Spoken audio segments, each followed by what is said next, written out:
Well, hey guys, in today's review, we're going to show you how to change the cabin air filter in this Honda Odyssey. So let's dive in. All right, to start, you're going to pull this open. Let it open up. And you guys know, we took everything out of here. Not like we ever keep this clean.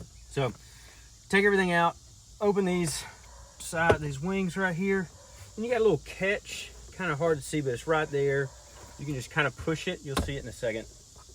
But there it is right there. It just has like a little catch arm on it. So, but that's gonna open up to seeing back in here. And here's a close-up what I'm fixing to open up, but it's just this compartment right there. I want to open that up and show you what it looks like in there. Just has two little clips, one right here, one right here. Just pull those out. Pull it tight right there. And then, wow. Can you see that? I don't know if you can even see that on there, but that is, oof, that's pretty bad. So, you gotta see this right here. You're gonna note what it looks like, kind of everywhere. Also, when you take this out, you'll see, like, there's what this looks like. You can just kind of knock this off out here, clean it off, and then you can dispose of this. But you just want to see how it went in there, so that way you know how the new one goes in as well. Just to show you, the old one did have the airflow, so it goes down this way. So you're going to do the same thing with this one. See, it has the airflow, point it down just like that.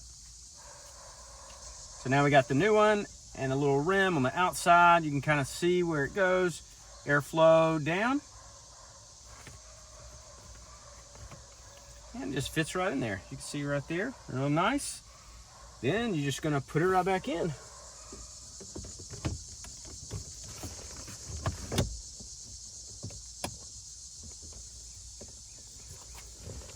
Make sure those clip in there. It's in there good. That clips in. Probably want to make sure this little thing clips in too, which is just a little clip. Pop that in. Push these kind of back in. And now you're good to go. Now you can put all your junk and everything back in here as well. And now you should have a clean air filter too. So here's another shot of what the air filter looked like. I will have a link down below for the one I used. Also, if this video is helpful, you can let me know that. You can leave a like and subscribe. You can also check out another helpful video right here, and I'll see you over there.